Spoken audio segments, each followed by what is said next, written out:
दी छोड़ सतगुरु रामपाल जी परमेश्वर जी की जय हो। सत्साई भाई और बहनों, पुस्तक भोगेगा अपना कियारे, इसके ऊपर वीडियो बनाने की श्रृंखला जारी है। और पहले की वीडियो में भाई और बहनों हमने क्रोथा कांड के बाद किस प्रकार से क्रोथा कांड में काल प्रेरणा से प्रत्यक्ष या अप्रत्यक्ष रूप में क्रोथा आश्रम पर हमला करने में, आक्रमण करने में जिन जिन लोगों की भूमिका रही, आगे चलकर किस प्रकार से उनका सर्वनाश हुआ, संत सताने की उनको सज़ा मिली। और भी बहुत सारी जानकारी हमें इस पुस्तक से प्राप्त हुई है जो हमारे विश्वास को दृढ़ करती है। और आज हमें इस पुस्तक से पता चलेगा कि सच्चे सतगुरु के मिलने के बाद, सत भक्ति मिलने के बाद हम कैसे अपनी भक्ति को बर्बाद कर देते हैं, या कैसे पूर्व जन्मों की अच्छी आत्माएं बिना तत्व ज्ञान के दूसरों को आशीर्वाद देकर स्वयंभू गुरु बनकर और अपनी भक्ति कमाई को नष्ट करके नरक में चले जाते हैं, लक 84 योनियों में चले जाते हैं। तो अब हम आगे की जानकारी इस पुस्तक से प्राप्त करें, उससे पहले गुरुदेव भगवान का जयकारा लगाते हैं। बंदी छोड़ सतगुरु रामपाल जी भगवान की जय हो। परमपिता परमात्मा, सारी सृष्टि के रचनहार, कुल मालिक, असंख्य ब्रह्मांडों के स्वामी, जगत गुरु, तीनों लोकों में प्रवेश करके सबका धारण पोषण करने वाले राजा धीराज, आत्माधार, नाथों के नाथ, देवों के देव महादेव, सर्वेश्वर महेश्वर, मृत्युंजय, अजरो अमर, आदि अनादि सनातनी प्रभु, जगत पिता जगदीश्वर, श्री श्री 1008 की उपाधि के वास्तविक अधिकारी, अकाल मूरत, सौद स्वरूपी राम वासुदेव, सर्वगतम ब्रह्म, परम पूज्य, प्रथम पूज्य, परम संत, परम पुरुष, परम धनी, परम दयालु, सत्य कबीर, हक्का कबीर, अल्लाहु कबीर, अल्लाहु अकबर, बाखबर, अल्लाह ताला, जगत के तारणहार, जगत के मुक्तिदाता, जगत के जगन्नाथ, हारे के सहारे, हिंदुओं के राम, मुसलमानों के अल्लाह, सिखों के वाहिगुरु, ईसाइयों के मसीह, दया के सागर दयानिधि, करुणा के सागर करुणानिधि, स्वयंभू परिभू, संकट मोचन, कष्ट हरण, मंगल करण, दुख भंजन, अविगत कबीर, निर्विकार निर्विषम परमात्मा, अलय अलेख सतगुरु, आदि अनादि सतगुरु, असली मर्यादा पुरुषोत्तम, असली राम, असली कृष्ण, असली घनश्याम, असली मुरारी, राजाओं के राजा, महाराजाओं के महाराजा, शहंशाहों के शहंशाह, सम्राटों के सम्राट, भगवानों के भगवान, अल्लाहों के अल्लाह, प्रभुओं के प्रभु, मसीहाओं के मसीह, सच्चे वाहिगुरु, बाबाओं के बाबा, पीरों के पीर, सेठों के सेठ, जगत सेठ, सावड़सा सेठ, सर्वगुण संपन्न, अनंत कोटि कलाओं के स्वामी, अनंत कोटि ब्रह्मांडों के नायक, योगियों में महायोगी, ध्यानियों में महाध्यानी, सिद्धों में परम सिद्ध, ज्ञानियों में तत्व ज्ञानी, ब्रह्म ज्ञानी, महाज्ञानी, परम ज्ञानी, सर्वश्रेष्ठ ज्ञानी, विज्ञानी, युवा कबीर, समरथ कबीर, असमवात, अमित ओजा, सच्चे रहनुमा, करीम अल्लाह, सुभान अल्लाह, दुनिया के अंतिम पैगंबर, 8 सितंबर 1951 से गांव धनाना, जिला सोनीपत, हरियाणा, भारतवर्ष की पवित्र भूमि पे प्रकट रियल कल की भगवान श्री नारायण साकार हरि, श्री बाबा साहेब नूर अनंत परमात्मा, सच्चे दरवेश, सच्चे बाखबर, संत श्रोमणी सतगुरु रामपाल जी परमेश्वर जी के चरण कमल में साध संगति से जुड़े हुए देश विदेश से आप और हम सभी सत्सेवक भाई बहनों का अनंत कोटि दंडवत प्रणाम। तो चलते हैं पुस्तक भोगेगा अपना कियारे में आगे। भक्ति नाश का मुख्य कारण क्या है? संत रामपाल जी महाराज अपने अमृत वचनों में कहते हैं कि जो भी व्यक्ति स्वयंभू गुरु बनकर सुप्रसिद्ध हुए हैं। देखो भाई और बहनों, कबीर परमात्मा तो स्वयंभू होते ही होते हैं, उनके अलावा सृष्टि में दूसरा कोई स्वयंभू नहीं है। यानी परमात्मा परिभू हैं, जो सबसे पहले जो प्रकट हुए हैं, उत्पन्न हुए हैं। उनके कोई माता पिता नहीं हैं, उनके कोई जनक नहीं हैं। तो सृष्टि में केवल एक ही परिभू है, एक ही स्वयंभू है, कबीर परमात्मा। उसके अलावा काल प्रेरणा से जितनी भी आत्माओं ने स्वयं को स्वयंभू गुरु घोषित किया है, यानी मनमुखी गुरु घोषित किया है और शिष्य बनाने शुरू किए, पंथ चलाए, तो उन्होंने केवल अपनी भक्ति का सत्यानाश किया है। तो कबीर परमेश्वर के अलावा दूसरा सृष्टि में कोई भी स्वयंभू गुरु नहीं हो सकता, और जो स्वयंभू गुरु बनता है वो अपनी भक्ति का नाश करता है। ये पूर्व जन्मों की पुण्यात्माएं हैं। जिस प्रकार से उनके पुण्य धन से, पूर्व जन्म की भक्ति धन से अनुयायियों को कुछ भौतिक लाभ प्राप्त हो जाते हैं। जैसे वर्तमान में राधा स्वामी पंथ के गुरु, ये सारे के सारे स्वयंभू गुरु हैं। निरंकारी पंथ के गुरु, धन धन सतगुरु पंथ के गुरु, जय गुरुदेव पंथ के गुरु, हंसादेश पंथ के गुरु, ये सारे के सारे अनअधिकारी होते हुए भी स्वयंभू गुरु बनकर बैठे हुए हैं। और इनके भोले भाले भक्तों को जो थोड़े बहुत लाभ इनके आशीर्वाद से मिल जाते हैं, वो इन स्वयंभू गुरुओं की पूर्व जन्म की भक्ति से, इनके द्वारा दिए गए आशीर्वाद से उनको हल्के फुल्के लाभ मिलते हैं। और वो भोली आत्माएं ये समझ बैठती हैं कि हमारे गुरुदेव में कोई करामात है, कोई चमत्कार है, कोई शक्ति है, जिस कारण से हमें लाभ हो रहे हैं। लेकिन बाद में इन स्वयंभू गुरुओं की भक्ति क्षीण हो जाती है, और जब इनकी भक्ति नष्ट होती है भाई और बहनों, खत्म होती है, उसके बाद इनकी दुर्गति होती है यहाँ भी, और मरने के बाद तो इनको नरक भोगना ही भोगना पड़ेगा, लक 84 में जाना ही जाना पड़ेगा। जैसे आप जी ने देखा होगा, राधा स्वामी पंथ का प्रवर्तक शिव दयाल, भाई और बहनों, अंत में शरीर त्यागने के बाद उसको भूत योनि प्राप्त हुई, वो उसको प्रेत योनि प्राप्त हुई। अपनी शिष्या बुक्की के अंदर वो प्रेत बनकर प्रवेश करके पहले की तरह चूरमा खाता था, पलंग पर बैठकर हुक्का पिया करता था। जय गुरुदेव पंथ के संचालक तुलसीदास जी, अंत समय में उनको कोढ़ हुआ, उनका एक हाथ पूरा कोढ़ से गल गया। अब जिनकी यही दुर्गति हुई है, सोचिए आगे उनके साथ में क्या होगा। लेकिन बाद में इन स्वयंभू गुरुओं की भक्ति क्षीण हो जाती है। जैसे इन्वर्टर की बैटरी चार्ज है, उससे पंखे भी चल रहे हैं, ट्यूब भी जग रही है, भले ही वर्तमान में चार्जर भी न लगा हो, परंतु संचित ऊर्जा के खर्च होने के बाद और आगे चार्जर न लगाने से एकदम बैटरी डिस्चार्ज हो जाती है तथा सर्व सुविधाएं बंद हो जाती हैं। यही दशा वर्तमान के सर्व पुण्यात्माओं स्वयंभू गुरुओं की है। अब भाई और बहनों, इन सभी स्वयंभू गुरुओं को यहाँ पर ये पुण्यात्मा शब्द से क्यों संबोधित किया गया है? क्योंकि ये भी कभी न कभी कबीर परमात्मा जब इस पृथ्वी पर रह रहकर सतगुरु रूप में, तत्वदर्शी संत के रूप में आते हैं, उस समय इन आत्माओं ने परमात्मा की शरण ग्रहण की थी। और उस समय इन्होंने मर्यादा में रहकर दान धर्म करके भक्ति कमाई इन्होंने अर्जित की थी, बैटरी अपनी चार्ज की थी। लेकिन आगे भक्ति मार्ग पर ठीक प्रकार ना चलने से, गलतियां कर देने से इन आत्माओं का मोक्ष नहीं हो पाया। और काल फिर आगे चलकर इनको किसी जन्म में, जब इनको मनुष्य जन्म प्राप्त होता है, उस पूर्व जन्म की तत्वदर्शी संत की शरण में आने के कारण जो बैटरी चार्ज हुई थी, उसके फलस्वरूप काल इनका दुरुपयोग करता है, इनको गुरु पद देता है और इनकी भी दुर्गति करवाता है, और अन्य आत्माओं को इनके पीछे लगवाकर शिष्यों के रूप में उनकी भी दुर्गति करवाता है। तो ये पूर्व जन्मों में कबीर परमात्मा की शरण में रह चुके होते हैं, इसलिए इनको पुण्यात्माओं शब्द से संबोधित किया है। यही दशा वर्तमान के सर्व पुण्यात्माओं स्वयंभू गुरुओं की है। ये सर्व पूर्व जन्मों में की भक्ति से चारज थे। वर्तमान में शास्त्र अनुकूल भक्ति साधना ना होने के कारण अपना तथा अपने अनुयायियों का जीवन नाश कर गए, कुछ वर्तमान में कर रहे हैं। जय गुरुदेव पंथ मथुरा का संत श्री तुलसीदास साहिब जी पूर्व जन्म के बहुत ही पुण्यकर्मी प्राणी हैं। ये श्री शिव दयाल सिंह जी से भी अधिक भक्ति धन युक्त हैं।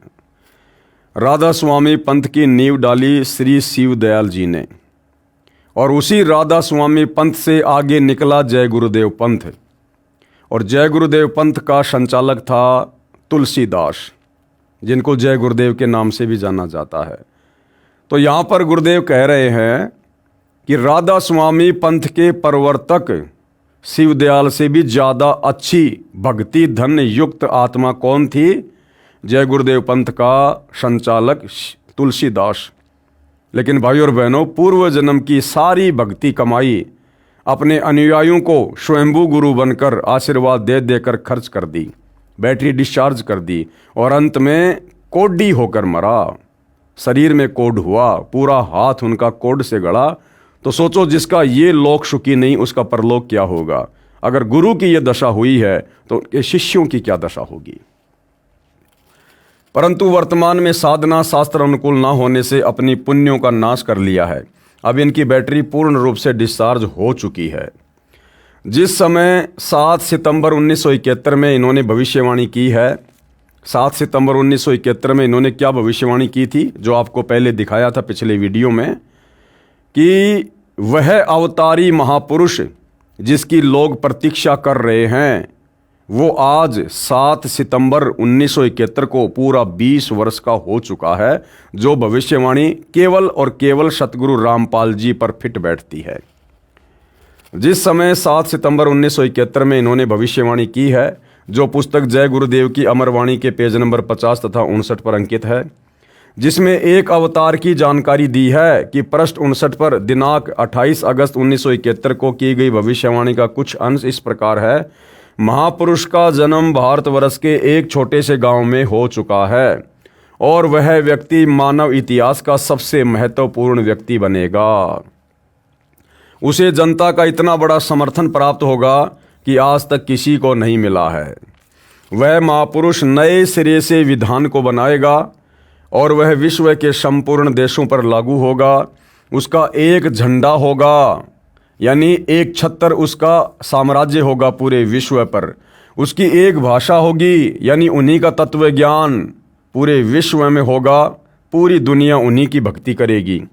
कृपया देखें फोटोकॉपी पुस्तक जय गुरुदेव की अमरवाणी भाग 2 के पेज नंबर 50-59 की, इसी पुस्तक के पेज नंबर 81 से 82 पर।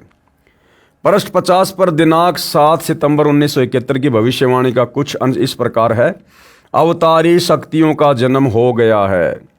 वह अवतार जिसकी लोगों को प्रतीक्षा है, यानी सतगुरु रामपाल जी के विषय में भविष्यवाणी है कि वह अवतार जिसकी लोगों को प्रतीक्षा है 20 वर्ष का हो चुका है।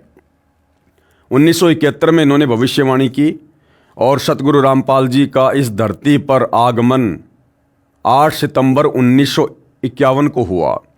और जिस समय इन्होंने 7 सितंबर 1971 को भविष्यवाणी की, सतगुरु रामपाल जी पूर्णतया कंप्लीट 20 वर्ष के लीला में जीवन के हो चुके थे। अभी ऊपर से आदेश बताने के लिए नहीं हो रहा है। क्या कहा? यदि उसका पता बता दूं तो लोग उसके पीछे पड़ जाएंगे। अभी ऊपर से आदेश बताने के लिए नहीं हो रहा है। मैं समय का इंतजार कर रहा हूं।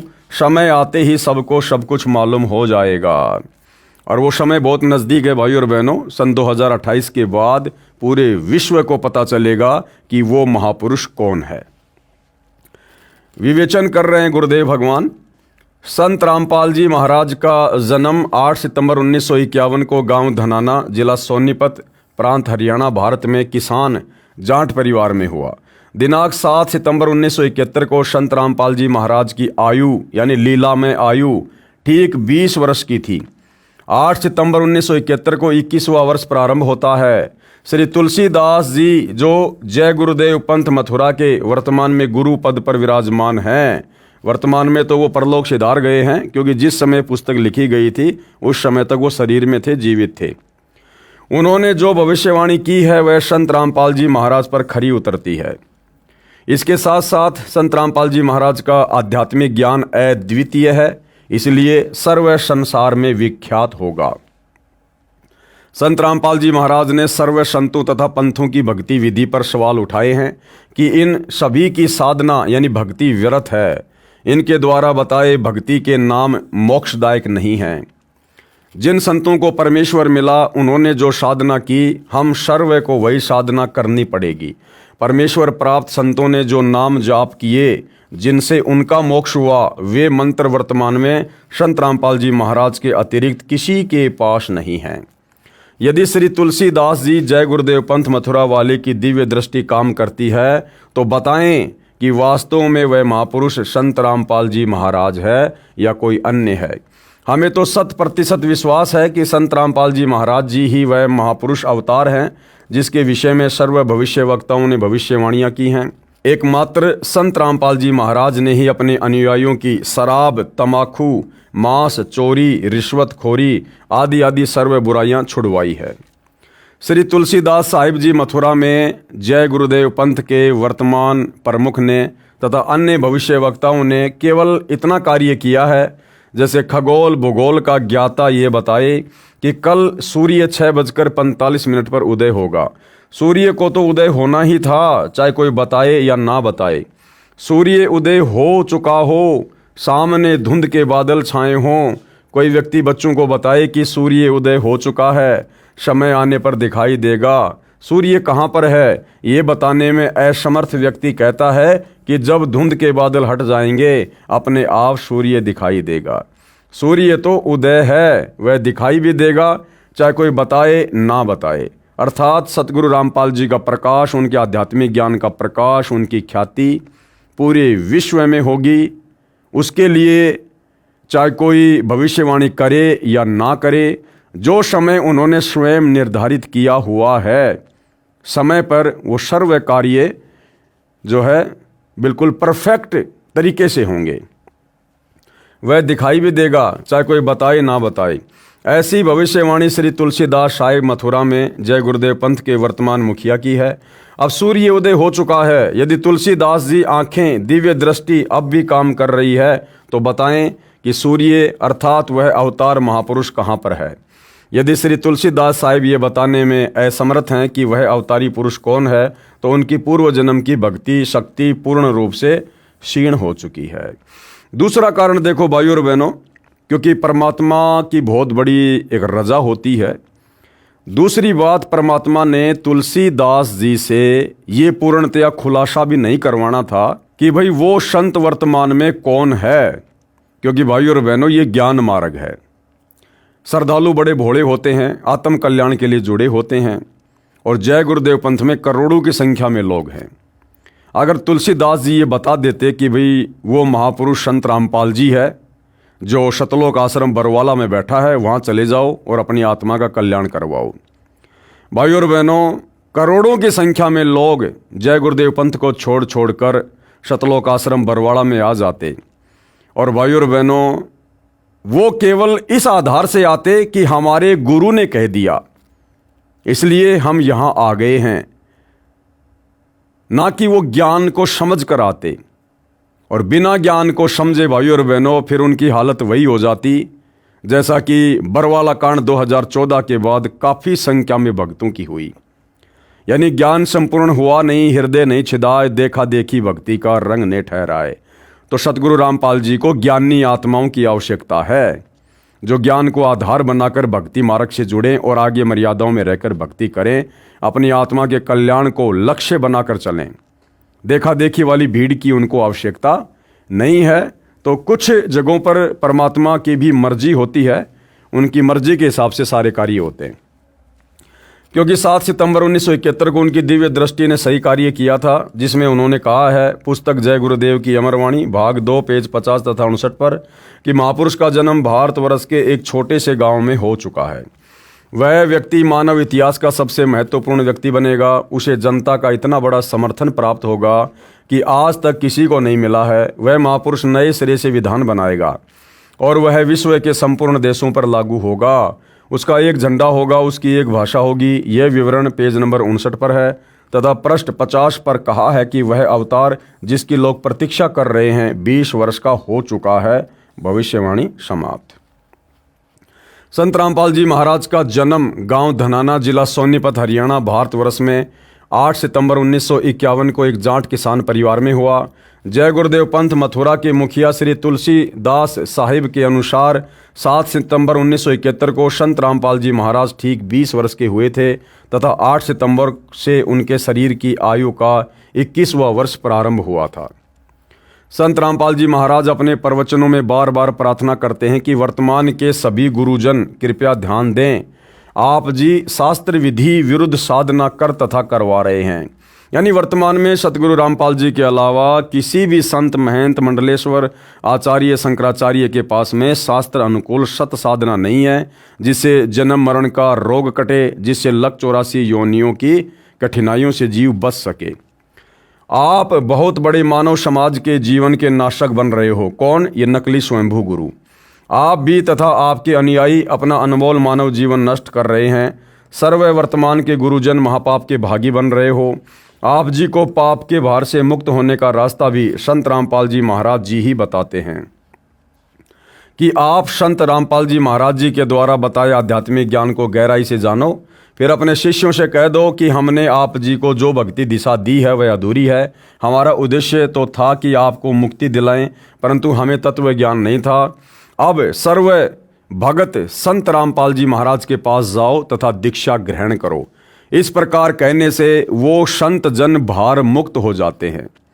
भले फिर उसके बाद शिष्य उसको छोड़कर संत रामपाल जी के पास जाएं ना जाएं, लेकिन यदि वो स्वयंभू गुरु अपने ऊपर से उन नकली शिष्यों का भार उतारना चाहता है तो वो यदि ये बात कह देता है सार्वजनिक तौर पर संगत को कि भाई मेरे पास में शास्त्र अनुकूल सत भक्ति नहीं है, मेरे पास में आधा अधूरा ज्ञान है, और यदि आप लोगों को पूर्ण मुक्ति चाहिए तो वर्तमान में पूर्ण संत सतगुरु रामपाल जी है, आप उनकी शरण में जाओ, मैं भी उनकी शरण में जा रहा हूँ। तो इतना कह देने मात्र से भाई और बहनों और सतगुरु रामपाल जी से उपदेश लेते ही वह संत पूर्णतया अपने शिष्यों से भार मुक्त हो जाता है। परंतु जय गुरुदेव जी ने ऐसा नहीं किया। इस प्रकार कहने से गुरुजन पाप के भार से मुक्ति प्राप्त कर लेंगे, फिर स्वयं भी अपना कल्याण कराएं। वह संत रामपाल जी महाराज जी के पास आकर नाम दीक्षा ग्रहण करें। संत रामपाल जी महाराज कहते हैं कि सर्व संत तथा भगतजन जो दिशा भ्रष्ट हैं, मुझदास के पास आओ, अभिमान बड़ाई को त्यागो, मुझे अपना बच्चा जानकर अपने जन्म मृत्यु के दीर्घ रोग का नाश कराओ।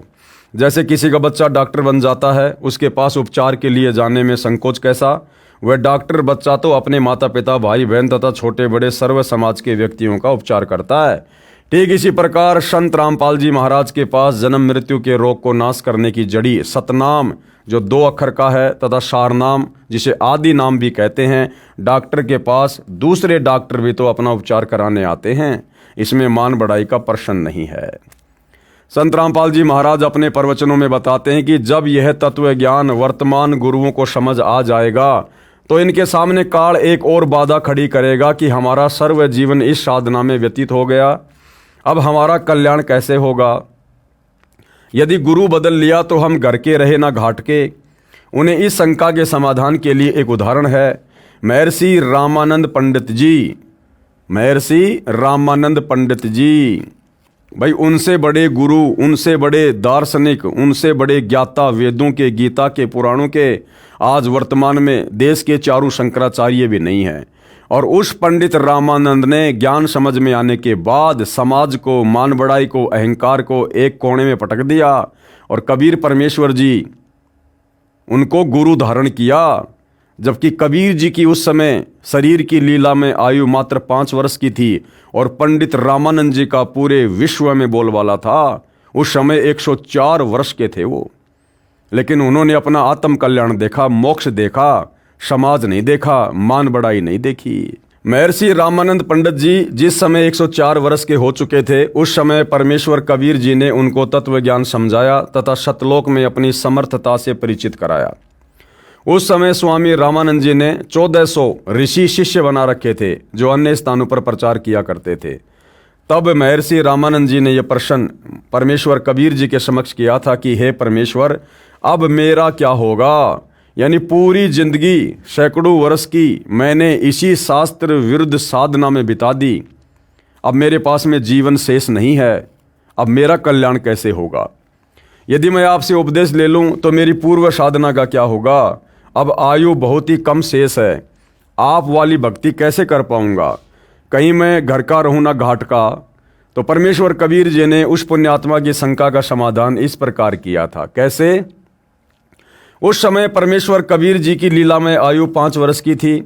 परमेश्वर कबीर जी ने कहा, स्वामी जी, जैसे बच्चा 10वीं कक्षा में पढ़ रहा है, उसको आगे की शिक्षा का ज्ञान न हो तो उसे कहें कि आप आगे की उच्च कक्षा में प्रवेश पाओ। वह बच्चा कहे कि मेरी पीछे की पढ़ाई का क्या होगा। तो ये प्रश्न अबोध बच्चे ही किया करते हैं।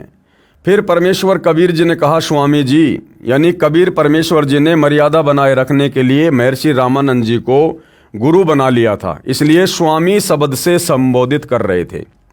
यह आध्यात्मिक मार्ग है। मर्यादा में रहकर भक्ति करने से आध्यात्मिक लाभ शीघ्र ही प्राप्त हो जाता है। मैं यानी कबीर परमेश्वर यानी 5 वर्ष की लीला में आयु में उस समय कबीर परमात्मा ने कहा कि मैं कबीर परमेश्वर आपको सत्य नाम जो 2 अक्षर का है, जिसमें एक ओम तथा दूसरा तत् जो सांकेतिक है, वो दूंगा, जिसके एक सुमरण से इतनी भक्ति धन प्राप्त होता है कि 14 लोक की कीमत भी कम रह जाए। यानी रामानंद जी ने शास्त्र विरुद्ध साधना करके जो भक्ति कमाई, जो भक्ति धन सैकड़ों वर्ष की उम्र में नहीं जोड़ा था, उससे कहीं ज्यादा भक्ति धन कबीर परमेश्वर से सतनाम लेकर मर्यादा में रहकर एक सुमरण करने से प्राप्त हो जाता है। सतनाम पालड़े रंग होरी हो, 14 लोक चढ़ावे राम रंग होरी हो। यानी एक तराजू के एक पालड़े में वो सतनाम जो 2 अक्षर का है वो रख दो, और एक पालड़े में 14 लोक वो चढ़ा दीजिए, तो भी सतनाम वाले पालड़े का वजन ज्यादा रहेगा। इतनी कीमत उस मंत्र की है। 3 लोक पाशंग धरे रंग होरी हो, तो ना तुले तुलाया राम रंग होरी हो। कबीर परमेश्वर जी ने फिर कहा कि हे स्वामी जी, जीवन तो थोड़ा ही भला जो सत सुमरण होय। अगर सच्चा नाम मिल जाए तो लंबे चौड़े जीवन की आवश्यकता नहीं है। लाख वर्ष का जीवना लेखे धरे न कोई। इस सतनाम तथा सारनाम यानी आदि नाम के जाप को श्रद्धा से करने से शीघ्र ही मोक्ष लाभ हो जाता है। इस मंत्र के बिना चाहे लाख वर्ष की गलत साधना करते रहो, कोई लाभ नहीं है। और दूसरा उदाहरण क्या दिया, यदि कोई व्यक्ति यात्रा कर रहा है, उसने दिल्ली से बरवाला जिला हिसार हरियाणा में आना है, वह जा रहा है दिल्ली से आगरा की ओर तथा जा चुका है 200 किलोमीटर। वहाँ कोई उसे कहे कि आपकी दिशा ठीक नहीं है, आप विपरीत मार्ग पर जा रहे हो, उस यात्री को विचार करना चाहिए कि सामने वाले व्यक्ति ने ऐसा क्यों कहा। यदि आपको विश्वास नहीं आया हो तो मानचित्र देखना चाहिए।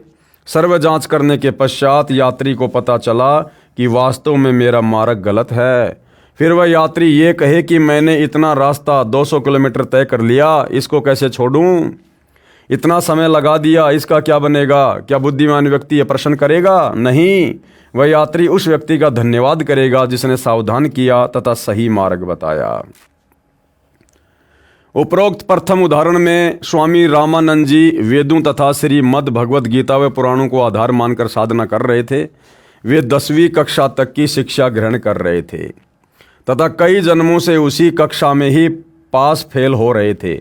उनके लिए कहा गया है कि उन्हें आगे की शिक्षा ग्रहण करने के लिए पूर्व विद्यालय तथा पूर्व गुरु त्यागने होंगे तथा आगे की शिक्षा परमेश्वर कबीर जी सत्य पुरुष ने स्वयं तत्वदर्शी संत के रूप में आकर बताई है, जो जन्म मरण से पूर्ण मुक्ति दिलाती है, जो महर्षि रामानंद जी ने सहर्ष स्वीकार की।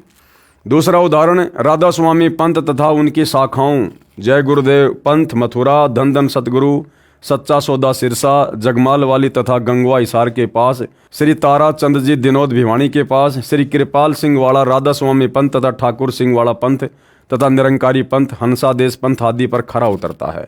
इन पंथों का मार्ग न तो परमेश्वर कबीर जी के अनुसार सतलोक प्राप्ति का है, न ही ब्रह्मा विष्णु तथा शिव जी आदि देवताओं व ब्रह्म यानी क्षर पुरुष वाला है, जो 10वीं तक की शिक्षा है। इसलिए इनका मार्ग विपरीत होने से लाभदायक नहीं है। भाई पंडित रामानंद जी 650 साल पहले कम से कम विष्णु लोक की सही दिशा वाली भक्ति तो कर रहा था, वो वेदों के अनुसार तो साधना कर रहा था, वो भूत पूजा तो नहीं करता था, कर्म कांड तो नहीं करता था। लेकिन वर्तमान के जितने भी संत और पंथ हैं, ये तो ब्रह्मा विष्णु महेश तक की भक्ति भी ढंग से नहीं कर रहे और ना इस काल की इस ब्रह्म की भक्ति ढंग से कर रहे।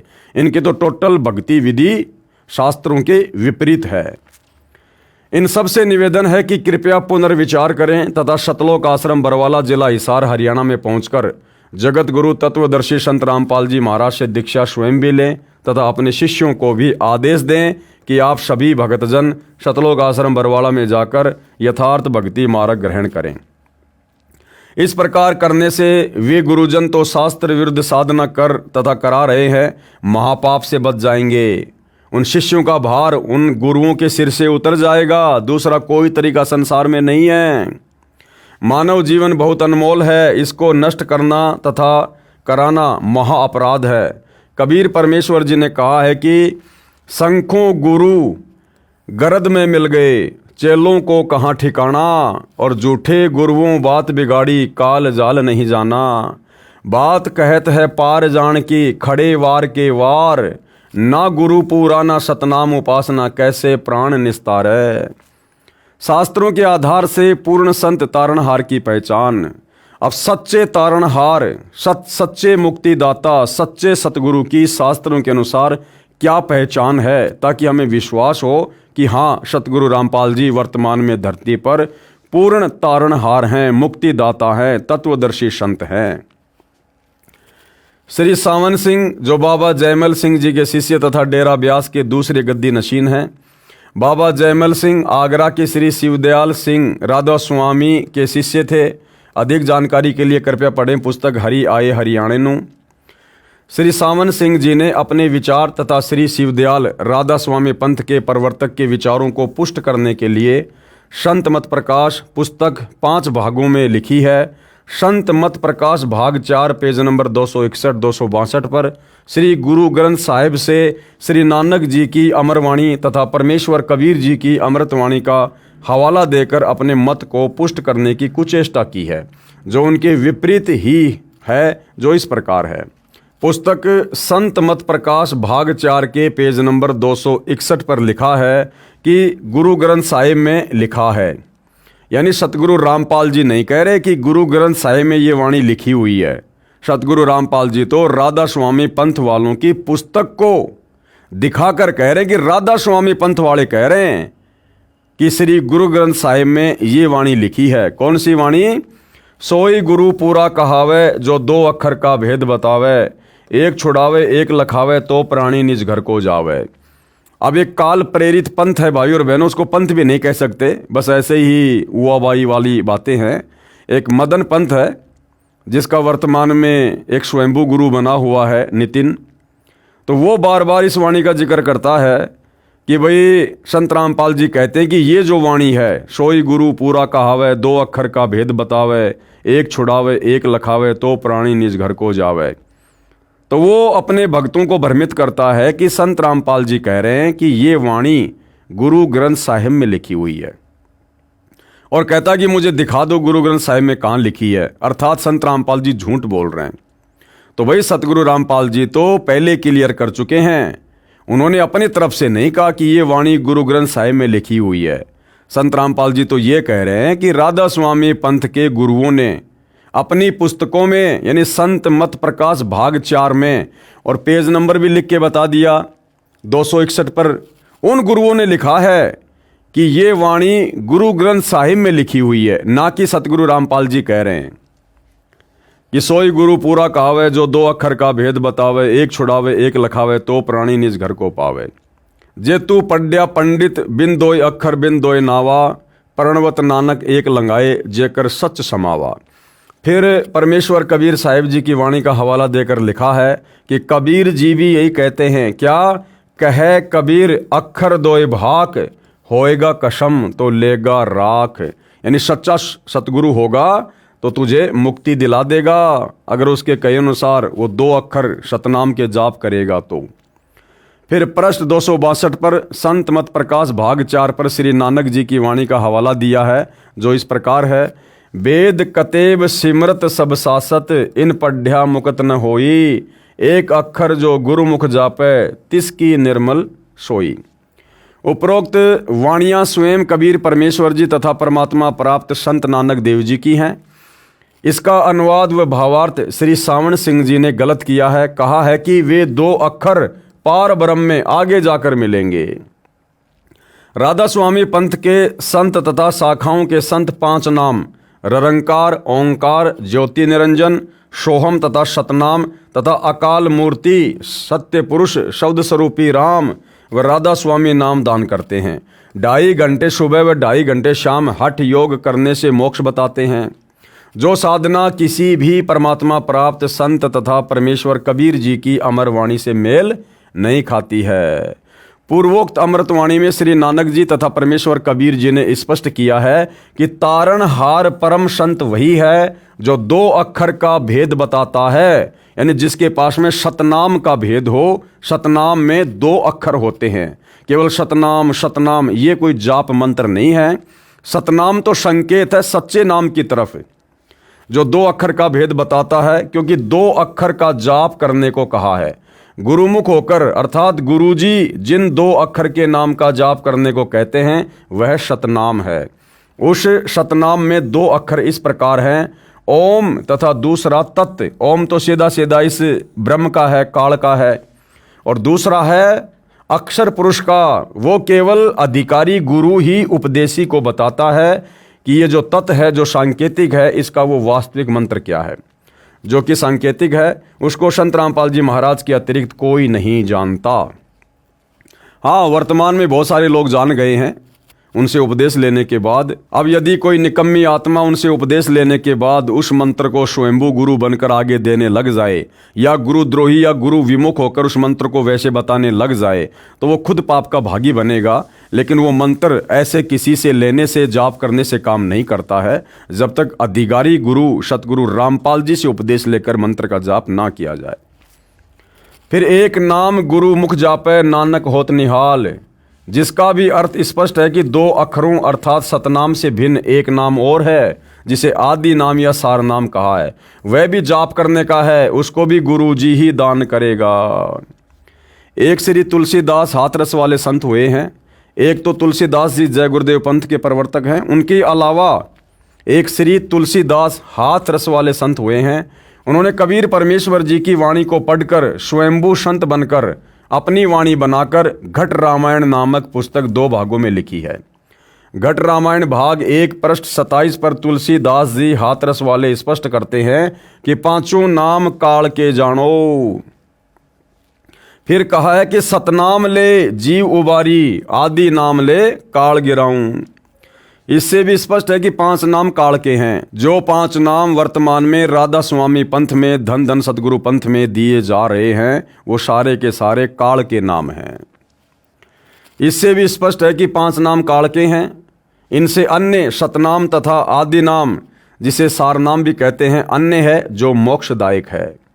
निष्कर्ष, पूर्ण संत तारणहार यानी सायरन संत रामपाल जी हैं, जिन्होंने 2 अक्षर का भेद बताया है। सतनाम के 2 अक्षर का भेद केवल सतगुरु रामपाल जी परमेश्वर जी ने बताया है, अन्य किसी के पास नहीं है। राधा स्वामी वाले, सच्चा सौदा वाले परम संत तारणहार नहीं हैं। ये सब नकली हैं। इनसे बचिए तथा संत रामपाल जी महाराज के पास आकर अपना कल्याण करवाएं। तारणहार परम संत की अन्य पहचान, जो पूर्ण संत होगा, मुक्ति का दाता होगा, जगत गुरु होगा, उसकी अन्य क्या पहचान होती है। परमेश्वर कबीर जी ने परम संत तारणहार, जो परमेश्वर कबीर जी का कृपा पात्र होता है, उसकी पहचान बताते हुए कहा है, जो मम संत सत शब्द दृढ़ावे, यानी जो मुक्ति का वास्तविक मंत्र जो दान करेगा, वाके संग सब राड बढ़ावे। उस पूर्ण संत के साथ में बाकी जितने भी नकली धर्म गुरु हैं, वो काल प्रेरणा से वाद विवाद करेंगे, लड़ाई झगड़ा करेंगे। ऐसे संत महंतन की करनी, धर्मदास में तो से वर्णी। परमात्मा ने कहा कि धर्मदास, ऐसे मैं तेरे को उन नकली संतों की करनी और उस पूर्ण संत की करनी बताता हूं, कि जो सच्चा संत होगा, जो सच्चा जगत उद्धारक होगा, जो पूर्ण संत होगा, तत्वदर्शी होगा, जो आत्माओं को सत शब्द दान करेगा, सतनाम देगा, सार नाम देगा, कहते हैं उसके साथ में सब लोग काल प्रेरणा से झगड़ा करेंगे। इस अमरवाणी का भावार्थ है कि कबीर परमेश्वर जी ने कहा है कि जो मेरा संत सच्चे ज्ञान व सच्चे नाम सतनाम के विषय में दृढ़ता से बताएगा, उसके साथ उस समय के संत तथा महंत झगड़ा करेंगे, क्योंकि वह सच्चा ज्ञान उन नकलियों के नकली ज्ञान का पर्दाफाश करेगा। ये पहचान भी उस संत की होगी। वर्तमान में संत रामपाल जी महाराज के सच्चे ज्ञान से बौखला कर करोथा कांड करा दिया, परंतु परमेश्वर कबीर जी का पंजा सिर पर बराबर बना रहा, जिस कारण संत रामपाल जी महाराज तथा अनुयायी सुरक्षित रहे। भाई, संत रामपाल जी के शीश पर किसी का पंजा नहीं है। हाँ, ये जरूर हम मान सकते हैं और मानेंगे, सत्य है कि उनके अनुयायियों पर उनका पंजा अवश्य है। बाकी जो लेखक लिख रहा है कि संत रामपाल जी पर कबीर परमात्मा का पंजा बना रहा, ऐसा नहीं है। सतगुरु रामपाल जी स्वयं कबीर परमात्मा है। लेखक जो भगत है वो अभी थोड़ा नादान है, तत्व ज्ञान से थोड़ा अपरिचित है। फिलहाल वो सतगुरु रामपाल जी की वास्तविक परमात्मा वाली स्थिति से परिचित नहीं है। परमेश्वर का प्रचार पहले से कई गुना बढ़ गया। परमेश्वर सत्य का साथ देते हैं। विशेष पुस्तक जय गुरुदेव की अमरवाणी भाग 2 के पेज नंबर 43 पर लिखा है कि भारत जैसे राष्ट्र में हम प्रत्येक व्यक्ति का आदर करते हैं, इसलिए हमारे विधान में आलोचना करने की स्वतंत्रता है, यानी सत्य बताने की स्वतंत्रता है।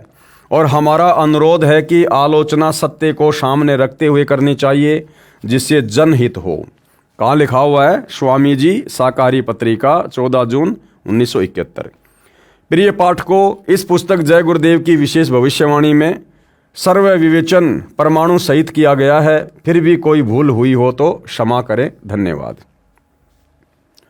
परमेश्वर कबीर जी द्वारा अवतार धारण करने की भविष्यवाणी। परमेश्वर कबीर जी द्वारा अवतार धारण करने की भविष्यवाणी। कबीर सागर में कबीर वाणी नामक अध्याय में पेज नंबर 136 137 पर 12 पंथों का विवरण देते हुए वाणी लिखी है, जो इस प्रकार है। द्वादश पंथ चलो सो भेद, द्वादश पंथ काल फुरमाना। कबीर परमात्मा ने कहा कि धर्मदास, जो 12 नकली कबीर पंथ काल के द्वारा चलाए जाएंगे, उन 12 नकली कबीर पंथों में मोक्ष मार्ग नहीं होगा, काल का पहरा होगा। द्वादश पंथ काल फुरमाना और भूले जीव न जाए ठिकाना। और उन 12 कबीर पंथों में नाम लेने वाला भी पूर्ण मोक्ष प्राप्त नहीं करेगा, वो काल के मुख में ही जाएगा। प्रथम आगम कही हम राखा, वंश हमारा चूड़ामणि शाखा। दूसर जग में जागू भरमावे, बिना भेद वो ग्रंथ चुरावे। तीसरा सुरती गोपाल ही होई, अक्सर जो जोग दृढ़ावे सोई। चौथा मूल निरंजन बानी, लोक वेद की निर्णय ठानी। पंचम पंथ टकसार भेद ले आवे, नीर पवन को संधि बतावे। सो ब्रह्म अभिमानी जानी, सो बहुत जीवन की करी है हानि। छठवा पंथ बीज को लेखा, लोक परलोक कहे हमने देखा। 5 तत्व का मर्म दृढ़ावे, सो बीजक शुक्ल ले आवे। 7वां पंथ सत्य नाभि प्रकाशा, घटके माही मार्ग निवासा। 8वां जीव पंथ ले बोले वानी, भयो प्रतीत मर्म नहीं जानी।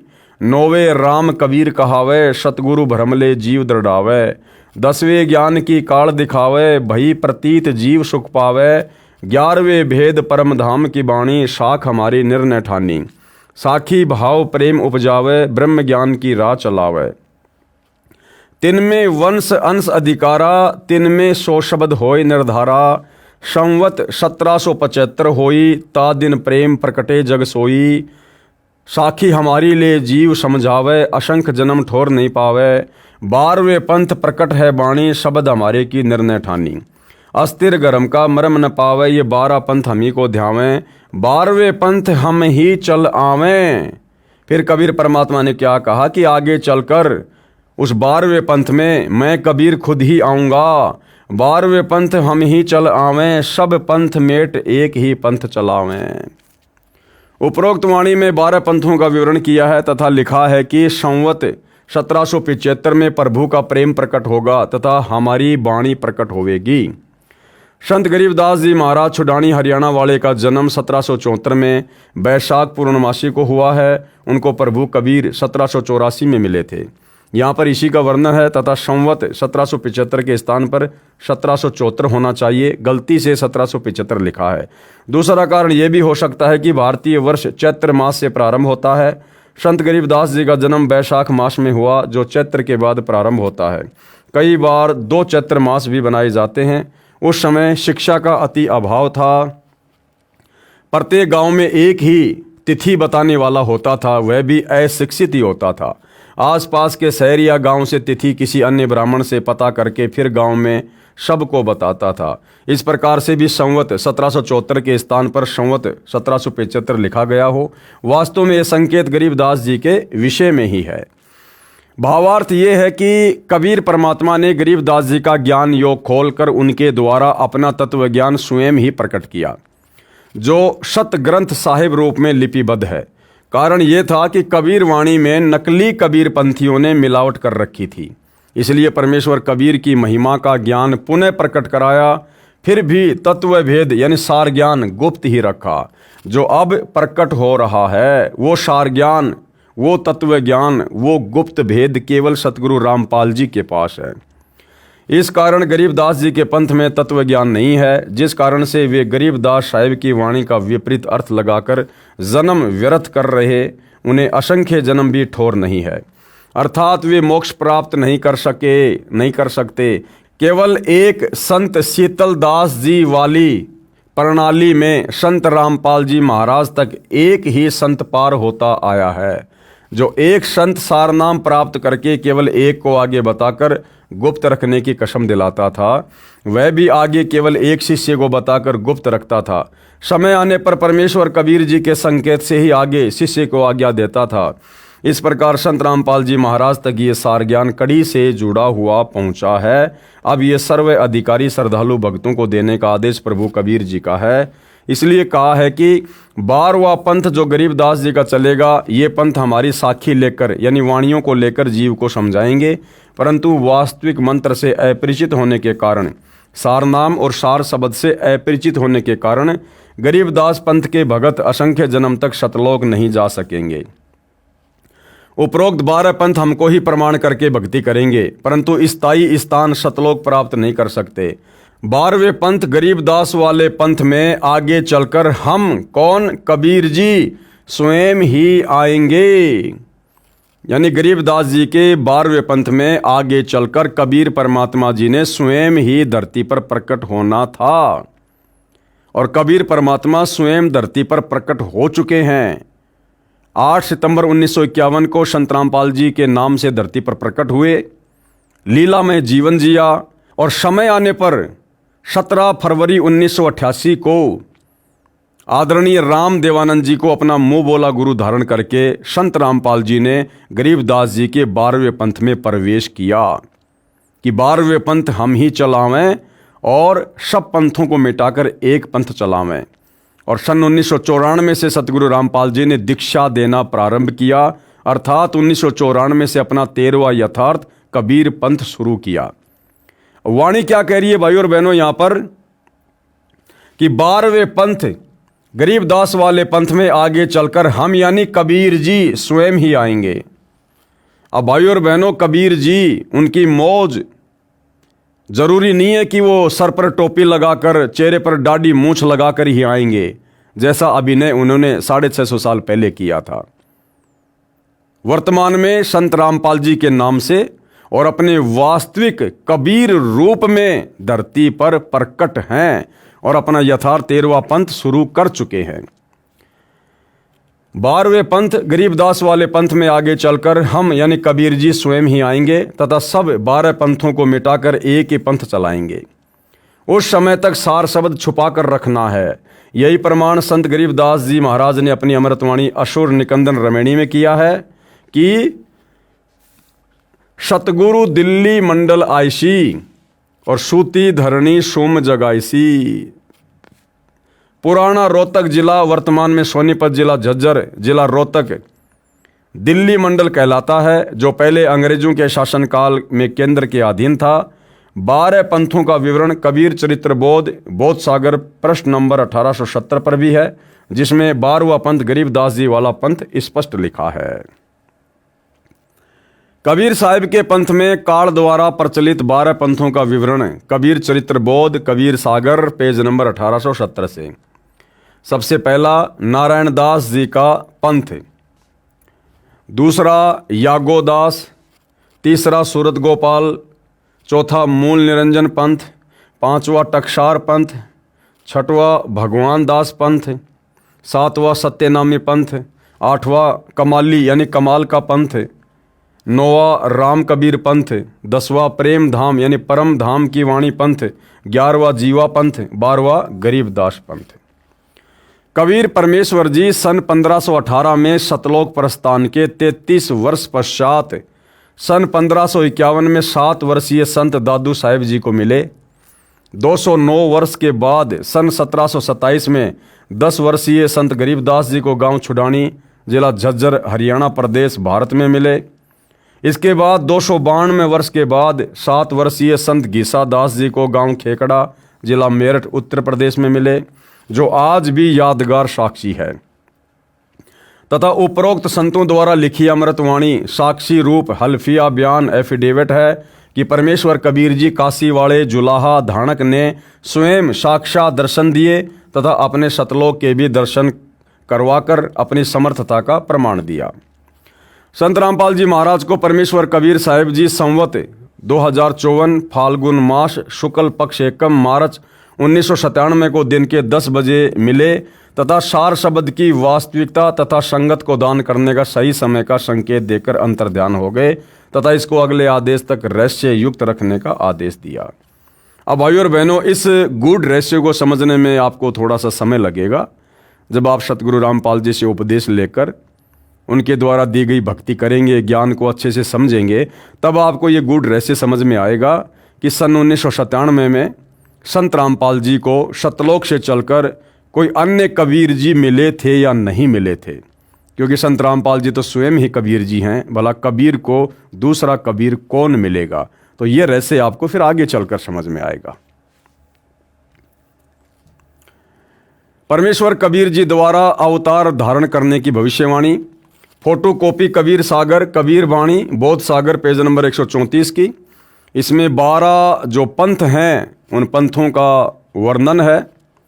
साखी वंश स्थापे सो सार है, जो गुरु दिडके देही सांचे दाव बताव ही जीव अपन कर ले ही। धर्मदास उवाच, धर्मदास बिनती अनुसारी साहब विनती सुनो हमारी, पंथ पंक्ति कैसे नीर बहाई सो गुरु साचे दया कराई। सतगुरु उवाच, धर्मदास मैं कहूँ समझाई, हम ही तुम ही कैसे बन आई, ऐसे नाद मिले बिंद को जाई तभी अंश पहुँचे वह ठाई। अंश होई है उनके कड़िहारा, तिनकी छाप चले संसारा, कोटिन योग युक्ति धरि धावे, विना बिंद नहीं घर को पावे। हम बूंद तुम नाम प्रमाणा, नारायण नाम नहीं ठिकाना। वंश विरोध चली है पुनि आगे, काल दगा सब पंथ ही लागे। वंश प्रकार ये सारे जो 12 जो पंथ हैं उन सब के नाम हैं। इस फोटोकॉपी में 13 वंशों का विवरण है, जिसमें 12 तो वही हैं जो 12 पंथों के मुखिया थे, जिनमें काल का दाव लगा रहा। 13वां वंश संत रामपाल जी महाराज जी हैं, जिनसे अध्यात्म का सर्व अज्ञान और अंधकार नाश कर दिया गया है। फोटोकॉपी कबीर सागर कबीर वाणी बोध सागर पेज नंबर 136 की। कबीर वाणी, द्वादश पंथ चलो सो भेद, द्वादश पंथ काल फुरमाना, भूले जीव ने जाए ठिकाना, ताते आगम कई हम राखा, वंश हमारा चूड़ामणि शाखा। प्रथम जग में जागू भरमावे, बिना भेद वो ग्रंथ चुरावे, दूसरी सुरती गोपाल ही होई, अक्सर जो जोग दृढ़ावे सोई। तीसरा मूल निरंजन बानी, लोक वेद की निर्णय ठानी। चौथे पंथ टकसार भेद ले आवे, नीर पवन को संधि बतावे, सो ब्रह्म अभिमानी जानी, सो बहुत जीवन की कर है हानि। पांचों पंथ बीज को लेखा, लोक परलोक कहे हमने देखा, 5 तत्व का मर्म दृढ़ावे, सो बीजक शुकु ले आवे। छठवां पंथ सत्य नामी प्रकाशा, घटके माही मार्ग निवासा। 7वां जीव पंथ ले बोले बानी, भयो प्रतीत मर्म नहीं जानी। 8वें राम कबीर कहावे, सतगुरु भरम ले जीव दृढ़ावे। 9वें ज्ञान की काल दिखावे, भई प्रतीत जीव सुख पावे। 10वें भेद पर धाम की वाणी, साख हमारी निर्णय ठानी। साखी भाव प्रेम उपजावे, ब्रह्म ज्ञान की राह चलावे। 3वें वंश अंश अधिकारा, 3वें सो शब्द होय निर्धारा। संवत 1775 होई, ता दिन प्रेम प्रकटे जग सोई। ये सन 1774 होना चाहिए, ना कि सन 1775। इस फोटोकॉपी में प्रथम जागूदास का पंथ लिया है, यह उचित नहीं है। अब काफ़ी कुछ मिलावट कबीर पंथियों ने कबीर सागर में कर रखी है, इसलिए सतगुरु रामपाल जी ये फोटोकॉपी दिखा रहे हैं कि इस फोटोकॉपी में प्रथम जागूदास का पंथ लिया है। प्रथम जो ये जागूदास पंथ का नाम लिया गया है कि प्रथम जग में जागू भरमावे, तो ये जो प्रथम पंथ है ये जागू नहीं है। प्रथम जो पंथ है वो चूड़ामणि है, क्योंकि कबीर परमात्मा जी ने चूड़ामणि को आगे नाम दीक्षा देने का अधिकार दिया था, आदेश दिया था, और चूड़ामणि जी से ये पंथ फिर आगे विस्तार को प्राप्त हुआ। इस फोटोकॉपी में प्रथम जागूदास का पंथ लिया है, ये उचित नहीं है। प्रथम पंथ चूड़ामणि जी का है और दूसरा जागूदास का है।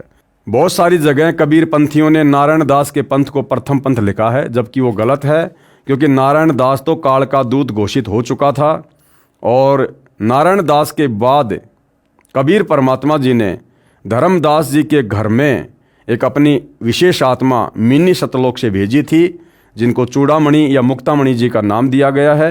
उन्हीं के माध्यम से आगे कबीर पंथ शुरू हुआ। फोटोकॉपी कबीर सागर कबीर वाणी बोध सागर पेज नंबर 137 की।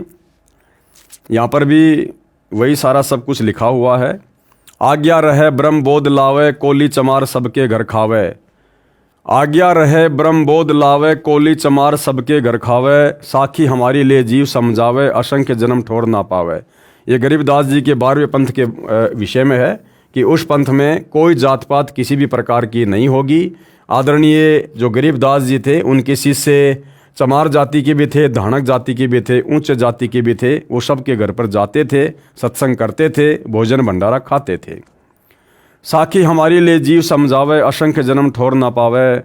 12वें पंथ प्रकट है वाणी, शब्द हमारे की निर्णय ठानी। अस्थिर घर का मरम न पावे, ये 12 पंथ हम ही को ध्यावें, और 12वें पंथ हम ही चल आवें। कबीर जी कह रहे हैं फिर आगे चलकर 12वें पंथ में मैं स्वयं ही आऊँगा और सब पंथों को मिटाकर एक पंथ चलाऊँगा।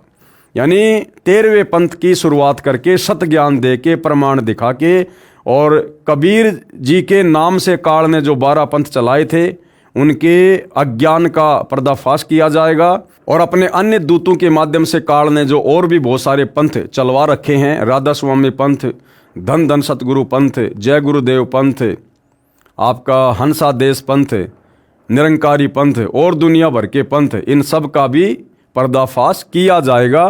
तो निसंदेह भाई और बहनों, वर्तमान में सतगुरु रामपाल जी ने सन 1994 से अपने यथार्थ 13वें कबीर पंथ की शुरुआत करके इन सभी संतों और पंथों की असलियत, इनका अज्ञान, इनका पाखंड, इनकी शास्त्र विरुद्ध साधना जनमानस के सामने सत्संगों के माध्यम से, पुस्तकों के माध्यम से रख दी है।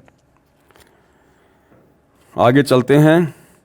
इस फोटोकॉपी में लिखा है कि कबीर परमेश्वर ने कहा था कि 12वें पंथ गरीबदास वाले पंथ में आगे चलकर हम ही आएंगे, यानी कबीर जी ने ही आना है, और कबीर जी आ चुके हैं। अब वे नहीं कहेंगे कि मैं कबीर हूँ, सतगुरु रामपाल जी नहीं कहेंगे कि मैं ही कबीर हूँ। इस बात को समझने के लिए उन्होंने हमें तत्व ज्ञान दे दिया। ये वाणियाँ जो स्पष्ट कर रही है हमारे सामने लिख दी गई हैं, बोल दी गई हैं। अब आप और हमने स्वयं ही विचार करना पड़ेगा, विश्वास करना पड़ेगा कि सतगुरु रामपाल जी स्वयं कबीर जी हैं। ये कबीर जी के द्वारा भेजे गए कोई संदेशवाहक नहीं है, ये स्वयं ही सारी सृष्टि के मालिक हैं। आगे चलकर हम ही आएंगे, सब पंथ मिटाकर एक पंथ चलाएंगे। सब पंथ मिटाने का मतलब है सबके अज्ञान को सार्वजनिक किया जाएगा। तो जनता स्वयं निर्णय कर लेगी, क्योंकि जनता शिक्षित होगी, शास्त्र हमारे सामने होंगे, दिखाने वाले सतगुरु रामपाल जी होंगे। तो जानवर तो हम हैं नहीं, मनुष्य शरीर प्राप्त है, हम निर्णय कर लेंगे कि किसका ज्ञान सही और किसका ज्ञान गलत। तो ज्ञान से सब लोग समझ जाएंगे और सतगुरु रामपाल जी की शरण ग्रहण कर लेंगे, और उन 12 पंथों का धीरे धीरे धीरे धीरे नाश हो जाएगा। सब पंथ मिटाकर एक पंथ चलाएंगे। परमेश्वर कबीर जी के प्रतिनिधि संत रामपाल जी हैं। ये लेखक की अपनी ज्ञानहीनता है, उन्होंने सतगुरु रामपाल जी को अभी जाना नहीं, अभी पहचाना नहीं, जिस कारण से वे बार बार संत रामपाल जी को कबीर जी के प्रतिनिधि के रूप में पेश कर रहे हैं। कबीर परमेश्वर जी ने कहा था, ये मेरा कथन उस समय सत्य होगा जब कलयुग 5505 वर्ष बीत चुका होगा। पुस्तक हिमालय तीर्थ जो शंकराचार्य द्वारा लिखी है, इसके पेज नंबर 42 पर कहा है कि आदि शंकराचार्य का जन्म कलयुग के 3000 वर्ष बीत जाने पर हुआ था। पुस्तक ज्योतिर्मय ज्योतिर्मठ के पेज नंबर 11 पर लिखा है कि आदि शंकराचार्य का जन्म ईसा मसीह से 508 वर्ष पहले हुआ था। इस प्रकार 2000 सन का कलयुग 5508 वर्ष बीत चुका है। अधिक ज्ञान के लिए पढ़िए पेज नंबर 103 पर। फोटोकॉपी कबीर सागर के पृष्ठ 1870 की कबीर साहब के पंथों का वृतांत। ये जो यहाँ पर प्रथम पंथ नारायण दास लिखा हुआ है, ये भी कबीर पंथियों ने मिलावट की है। प्रथम पंथ का जो संचालक था वो चूड़ामणि था। तो ये उन्हीं 12 पंथों का पूरा विवरण है। और आगे फोटोकॉपी कबीर साहिब बोध सागर सक्षम वेद बोध के प्रश्न नंबर 120 की है। धर्म राय अस विनती ठानी, मैं सेवक दुतिया नहीं जानी, ज्ञानी बिनती एक हमारा, सो न करो मोर होय बिगाड़ा। पुरुष मोकू दीन्यो राजू, तुम हूँ देव होए तब काजू, बिनती एक करो हो ताता, दृढ़ करी जान्यो हमरी बाता।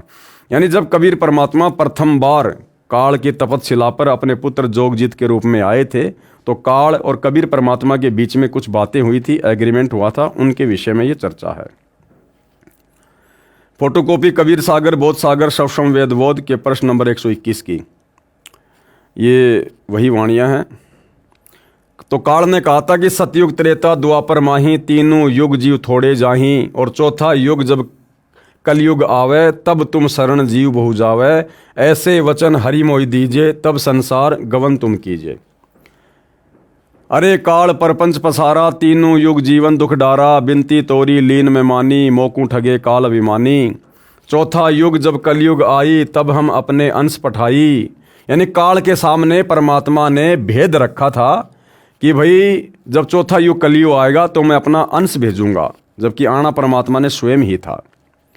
काल फंद छूटे नरलोई, सकल सृष्टि परमानिक होई, घर घर देखो बोध विचारा, सत्य नाम सब ठोर उचारा। 5505 तब ये वचन होगा साचा, कलयुग बीत जाए जब एता, सब जीव परम पुरुष पद चेता।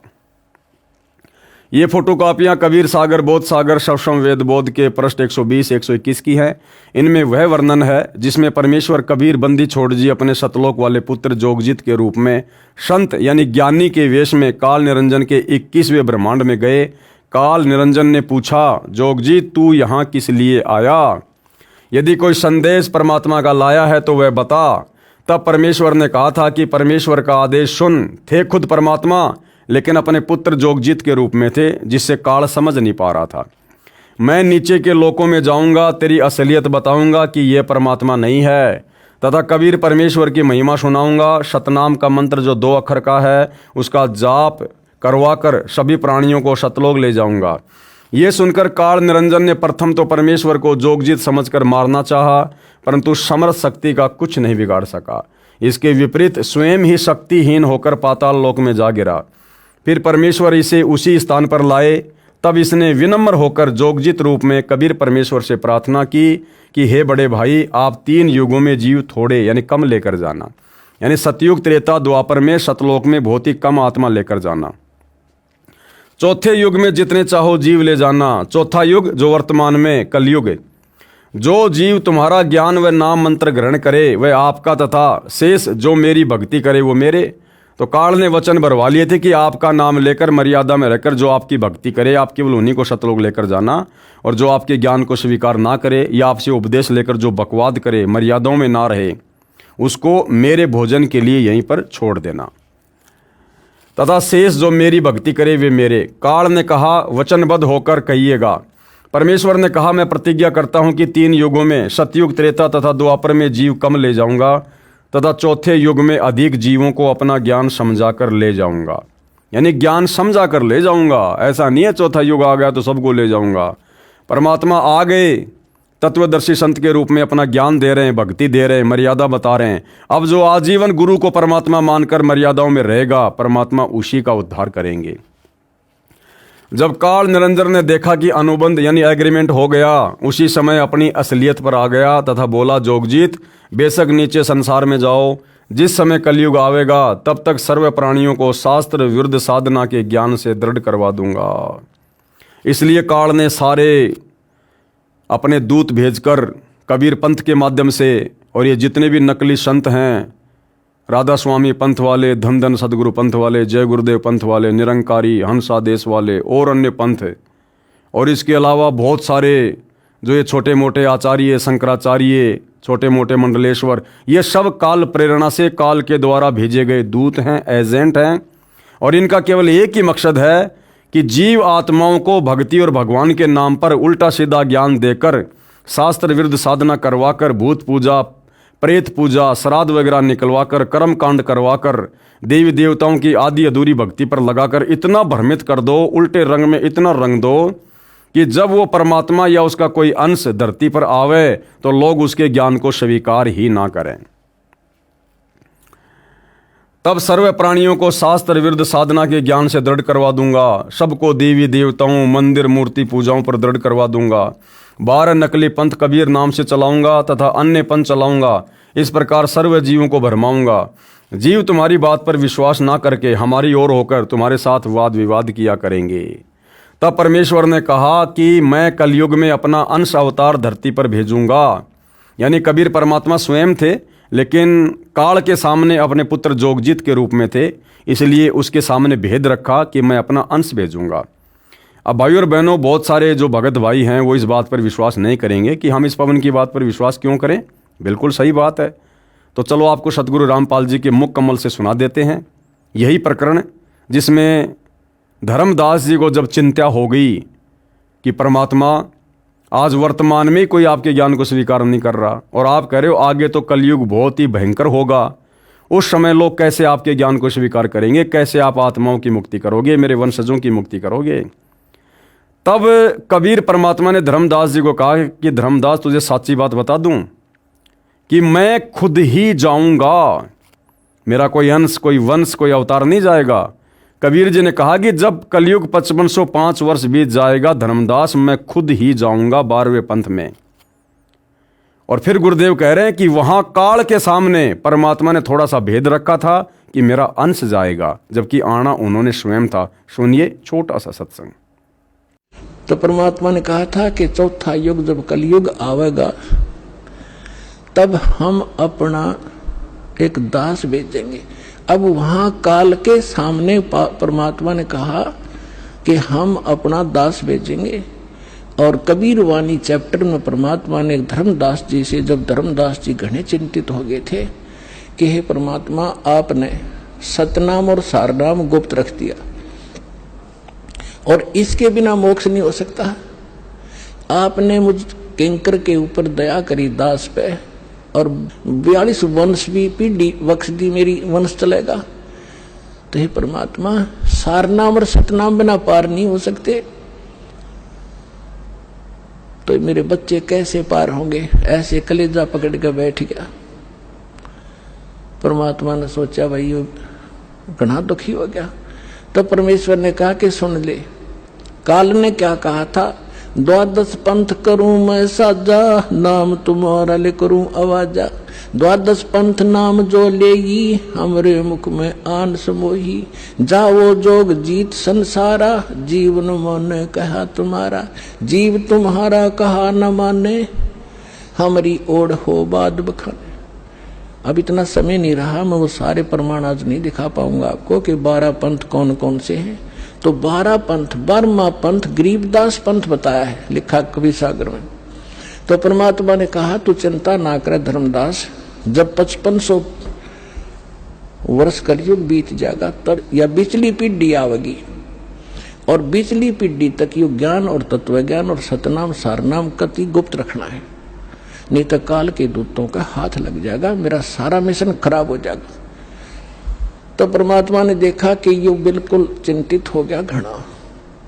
तब परमेश्वर ने कहा धर्मदास, जब साची बताऊं तेरे ते, तब धर्मदास ने कहा कि भगवान आज कितना अच्छा समय है, कलयुग स्टार्ट है सन 1398 में और 1512 तक, और आज भी लोग ना मानते, और आप कह रहे हो अगर भयंकर कलयुग पैदा कर देगा, काल ऐसा जुल्म कर देगा, हाहाकार मच जाएगी, इंसान कृतघ्नी हो जाएंगे, तो उस समय कैसे पार होंगे? आज तो आप भी विद्वान हैं और फिर भी ना मान रहे ये लोग।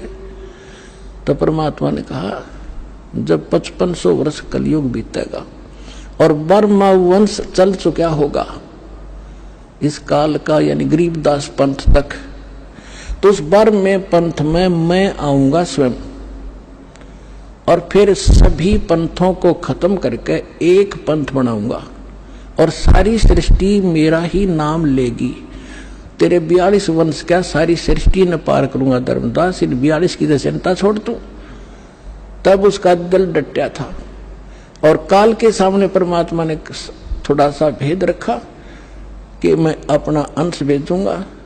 तो भाइयों और बहनों, अब आप जियों को विश्वास हो गया होगा कि काल के आगे ये कहकर कि मेरा अंश जाएगा, परमात्मा ने भेद रखा था और धर्मदास जी के सामने परमात्मा ने बिल्कुल सच्चाई व्यक्त कर दी थी कि 12वें पंथ हम ही चल जावें और सब पंथों को मिटाकर एक पंथ चलावें। इस समय सारी पृथ्वी पर सर्व मानव शरीरधारी प्राणी हमारे ज्ञान को ग्रहण करके उपदेश प्राप्त करेंगे, सबका फंद छूटेगा अर्थात सब मोक्ष प्राप्त करेंगे। कलयुग में घर घर में परमेश्वर कबीर जी की महिमा के बोध यानी ज्ञान की चर्चा होगी। सर्व मनुष्य सारा दिन व्यर्थ की बातों में व्यतीत न करके परमात्मा के ज्ञान की चर्चा करके पुण्य के भागी होंगे। हमारे भेजे गए अंश अर्थात धरती पर अवतार संत रामपाल जी महाराज जी की ओर संकेत है, यानी लेखक के अपने विचार हैं। उनसे सतनाम जो 2 अक्षर का है, जिसे सतनाम भी कहते हैं, प्राप्त करके जाप किया करेंगे। ये प्रचार सब ठोर अर्थात संपूर्ण विश्व में होगा। संपूर्ण विश्व सतनाम का जाप किया करेगा। मेरा ये वचन, कबीर परमात्मा कह रहे हैं कि मेरा ये वचन उस समय सत्य होगा जिस समय कलयुग 5505 वर्ष बीत चुका होगा। कलयुग इतना समय बीत जाने के पश्चात सर्व मानव परम पुरुष अर्थात परम अक्षर ब्रह्म के पद अर्थात अमर स्थान को उनकी यथार्थ भक्ति विधि को जानेंगे तथा अपना कल्याण करवाएंगे। ये फोटोकॉपी कबीर सागर बोध सागर कबीर चरित्र बोध पेज नंबर 1870 की है। ये वही प्रकरण है जो हम पहले इसमें देख चुके हैं। कबीर जी के 12 पंथों का वर्णन है जो उनके नाम से काल ने 12 पंथों को आगे बढ़ाया था। और फोटोकॉपी कबीर सागर कबीर बाणी बोध सागर पेज नंबर 136 की है। ये भी हम अभी इसको पहले देख चुके हैं, हम इसको पढ़ चुके हैं। इस फोटोकॉपी में प्रथम जागूदास का पंथ लिया है, ये उचित नहीं है। प्रथम पंथ चूड़ामणि जी का है, यानी धर्मदास जी का जो दूसरा पुत्र था चूड़ामणि, नारायण दास के बाद जो कबीर परमात्मा जी के आशीर्वाद से उत्पन्न हुआ था, उस चूड़ामणि से कबीर परमात्मा ने अपने प्रथम कबीर पंथ की शुरुआत की थी। और दूसरा फिर जागूदास है। संवत 1775 हुई, यहाँ से 12वें पंथ अर्थात गरीबदास पंथ के विषय में वर्णन है। यानी सन 1774 में आदरणीय गरीबदास जी जो है ये आए धरती पर, और जब ये 10 वर्ष के हुए सन 1784 में इनको कबीर परमात्मा जी सतलोक से चलकर नीचे आकर मिले थे। फोटोकॉपी कबीर सागर कबीर वाणी बोध सागर पेज नंबर 137 की। ये गरीबदास जी के 12वें पंथ के बारे में लिखा है कि वहाँ पर कोई छुआछात नहीं होगी। गरीबदास जी के सभी जाति के लोग शिष्य होंगे, सबके घर पर वो भोजन किया करेंगे। आज्ञा ले रहे ब्रह्मबोध लावे, कोड़ी चमार सबके घर खावे, साखी हमारी ले जीव समझावे, असंख्य जन्म ठोर नहीं पावे। यानी गरीबदास जी के 12वें पंथ में कबीर जी की वाणियों को आधार बनाकर ज्ञान सुनाया जाएगा, परंतु तत्व ज्ञान ना होने के कारण 12वें पंथ के अनुयायी असंख्य जन्मों तक वो मोक्ष प्राप्त नहीं कर पाएंगे। उसके बाद में स्वयं कबीर परमात्मा ने आना था, 12वें पंथ में वो आ चुके हैं और अपने यथार्थ 13वें कबीर पंथ की शुरुआत कर चुके हैं। इस फोटोकॉपी में लिखा है कि कबीर परमेश्वर ने कहा था कि 12वें पंथ गरीबदास वाले पंथ में आगे चलकर हम ही आएंगे, सब पंथ मिटाकर एक ही पंथ चलाएंगे। भाई और बहनों, कहने का मतलब ये है, देखो ये जो पुस्तक है ये आम व्यक्तियों के हिसाब की नहीं है। ये पुस्तक शॉर्ट में है, संकेतों में है, और ये ज्ञान उन्हीं को अच्छे से समझ में आएगा जो ऑलरेडी सतगुरु रामपाल जी के भगत हैं और कई समय से उनके सत्संग सुन रहे हैं, उन कथाओं को बार बार पढ़ चुके हैं, देख चुके हैं, सत्संग बहुत सारे सुन चुके हैं, जो अब संकेतों को समझ जाएंगे कि यहाँ पर किस विषय में बात हो रही है। और हम भाई बहनों को ये दृढ़ विश्वास हो जाए कि वर्तमान में सतगुरु रामपाल जी कोई कबीर जी के द्वारा भेजे गए संदेशवाहक नहीं है, उनके दूत नहीं हैं, उनके अंश नहीं हैं, उनके अवतार नहीं हैं। संत रामपाल जी स्वयं कबीर परमात्मा है, क्योंकि भाई और बहनों भक्ति विधान के अनुसार जब तक हम अपने गुरु को कबीर जी नहीं मानेंगे मन कर्म वचन से, हृदय से, आत्मा से, तब तक भाई और बहनों हमारा मोक्ष नहीं हो सकता। चाहे हम कबीर भगवान की गोद में क्यों न जाके बैठ जाएं। और असंख्य युगों से हम भाई बहन यही धोखा खाते आ रहे हैं। 650 साल पहले भी हमें कबीर परमात्मा मिले, हम उनके अनुयायी बने, यही भक्ति उन्होंने दी, यही सत्संग सुनाया, यही मंत्र दिए, फिर भी हम पार नहीं हो पाए। क्यों? क्योंकि हमने कबीर जी को केवल एक संत मान लिया, गुरु मान लिया, हमने उनको परमात्मा के रूप में स्वीकार नहीं किया। जिस कारण से स्वयं परमात्मा होते हुए भी और हम उनकी शरण में होते हुए भी मोक्ष प्राप्त नहीं कर पाए। तो हम अब इस कलयुग की पिछली पीढ़ी में मोक्ष के प्राइम टाइम में धोखा ना खाएं, उस गलती को पुनः ना दोहराएं। इसके लिए सतगुरु रामपाल जी ने हमें शिक्षित किया, धर्मशास्त्रों से परिचित करवाया, हमें तत्व ज्ञान दिया, मूल ज्ञान दिया, बार बार उसको रिपीट करवा रहे हैं ताकि हमारी आत्मा ये स्वीकार कर ले कि संत रामपाल जी स्वयं कबीर भगवान हैं। और एक संत रामपाल जी के अलावा हम 100 में भी किसी अन्य की पूजा ना करें इष्ट मानकर। यानी अब जिसे दुनिया कबीर समझ रही है, वो दाढ़ी मूछ वाली फोटो, हम उसको भी बहिष्कृत कर दें। उस फोटो का वर्तमान भक्ति जीवन में कोई महत्व नहीं है। वो फोटो हम वर्तमान के सतगुरु रामपाल जी के भक्तों के घरों में नहीं होनी चाहिए। उस फोटो पर हमारा कोई विशेष चिंतन, कोई ध्यान नहीं होना चाहिए। उस फोटो में हमारी किसी प्रकार की कोई श्रद्धा, कोई भावना नहीं होनी चाहिए, क्योंकि वर्तमान में उस फोटो वाला कबीर साक्षात सतगुरु रामपाल जी के नाम से प्रकट है। और कहते हैं एक सादे सब सदै, सब सादे सब जाए, और माली सींचे मूल को फले फुले अगाए। और फिर भी जो नादान आत्माएं गुरु को और कबीर को अलग अलग मान रही हैं, संत रामपाल जी को और कबीर जी को अलग अलग मानती हैं, तो उनके लिए स्वयं परमात्मा कहते हैं कि गुरु और गोविंद दो नहीं भाई, जब तक दो समझोगे दो जग में जाई। अगर अपने गुरु के अलावा तुम किसी और में कबीर परमात्मा देख रहे हो, उस दाढ़ी मूछ वाली फोटो में, तो परमात्मा कहते हैं गुरु की शरण में आने के बाद भी तुम नरक में जाओगे, तुम्हारा मोक्ष नहीं हो पाएगा। कबीर परमेश्वर ने कहा था कि 12वें पंथ गरीबदास वाले पंथ में आगे चलकर हम ही आएंगे, तो ये झूठ नहीं हो सकता। परमात्मा ने बोल दिया परम सत्य है, साधु बोले सहज स्वभाव, साधु का बोलिया मिथ्या न जाए। और संत वचन पलटे नहीं, चाहे पलट जाए ब्रह्मांड। तो स्वयं परमात्मा धरती पर आ चुके हैं। सब पंथ मिटाकर एक पंथ चलाएंगे, यही प्रमाण कबीर सागर शौशम बोध सागर के पेज 171 पर भी है। परमेश्वर कबीर जी के प्रतिनिधि संत रामपाल दास जी महाराज हैं। ये लेखक की ज्ञानहीनता है जिसके ऊपर बार बार दास को बोलना पड़ रहा है। संत रामपाल जी कबीर जी के प्रतिनिधि नहीं हैं। कबीर जी कोई बालक नहीं है, कबीर जी कोई बेचारा लाचार बेबस नहीं है जो उन्होंने अपने कार्य के लिए किसी और को भेजना पड़ेगा। कबीर जी सशरीर हैं, साकार हैं, समर्थ हैं, निर्विकार निर्दोष परमात्मा है। उन्होंने छुपके रहने की आवश्यकता नहीं इस काल की तरह। ये काल स्वयं नहीं आता, ये काल अपने अंश अवतार भेजता है। क्यों? क्योंकि काल को श्राप लगा हुआ है। इसको शर्म आती है अपना भूंडा चेहरा सबके सामने लेकर आने में, इसलिए ये अपने अंश अवतार सर्जन करता है। लेकिन कबीर परमात्मा विश्व में सर्वश्रेष्ठ, समर्थ और अति सुंदर परमेश्वर हैं। उनके समान सुंदरता संसार में सृष्टि में किसी की नहीं है। वो परमेश्वर समर्थ है, सर्वशक्तिशाली है, सर्व सिद्धियों का स्वामी है। वो एक क्षण में जो चाहे सो कर दे। इसलिए उस कबीर परमात्मा ने सतलोक से किसी और को भेजने की आवश्यकता नहीं पड़ती। समर्थ का काम उसी को साजे और करे तो मूर्ख बाजे। सतगुरु सुंदर रूप अपारा, सतगुरु तीन लोक से न्यारा। सतगुरु कबीर जी काल की तरह काले कलूटे नहीं है, ओछे माथे वाले नहीं है, लंबे दांत वाले नहीं है। सतगुरु सुंदर रूप अपारा, यानी सतगुरु कबीर जी के अलावा संसार में कोई भी दूसरा सुंदर नहीं है। यानी सतगुरु रामपाल जी कह लीजिए, कबीर जी कह लीजिए, इनके बराबर तेज, नूर, आभा संसार में किसी और की नहीं है। लेकिन ये परमात्मा अपनी सतलोक वाली आभा को कम करके, हल्का करके, हम मनुष्यों की तरह दिखाई देने वाले शरीर को धारण करके ये परमात्मा फिर यहाँ प्रकट होते हैं, अपना ज्ञान समझाते हैं।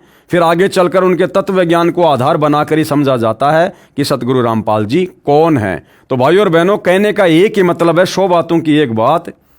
अब सतगुरु रामपाल जी को मानुष समझने की गलती ना करो कि गुरु मानुष कर जानते वो नर कहिए अंध, ओए दुखी संसार में आगे काल के फंद। उनके भगत होने के बावजूद यदि हमने उनको मानुष की कैटेगरी में लिया और मानुष की कैटेगरी में लेने का मतलब है संत रामपाल जी के अलावा यदि आप दाढ़ी मूछ वाले कबीर की फोटो को पूज रहे हैं, घर में रख रहे हैं, दरबार में रख रहे हैं, उसका प्रकट दिवस मना रहे हैं, तो आप अपने गुरु को मानुष मान रहे हैं। और ऐसा व्यक्ति चाहे कितने वर्ष साधना कर लो, आजीवन साधना कर लो, अंत में कुत्ते की योनि में जाएगा। खुद परमात्मा कहते हैं, गुरु को मानुष जो गिने करे चरणा अमृत को पान, ते नर नरक में जाएंगे और जन्म जन्म बने सवान। सवान यानी कुत्ता बनेगा वो भगत है। गुरु की शरण में आने के बाद भी जो अपने गुरु के अलावा किसी और में कबीर को देखकर उसमें श्रद्धा बनाएगा। तो लेखक की यह नादानी है जो संत रामपाल जी को यानी अपने गुरु को परमेश्वर कबीर जी का बार बार प्रतिनिधि कहकर संबोधित कर रहा है। कबीर परमेश्वर जी ने कहा था, यह मेरा कथन उस समय सत्य होगा जब कलयुग 5505 वर्ष बीत चुका होगा।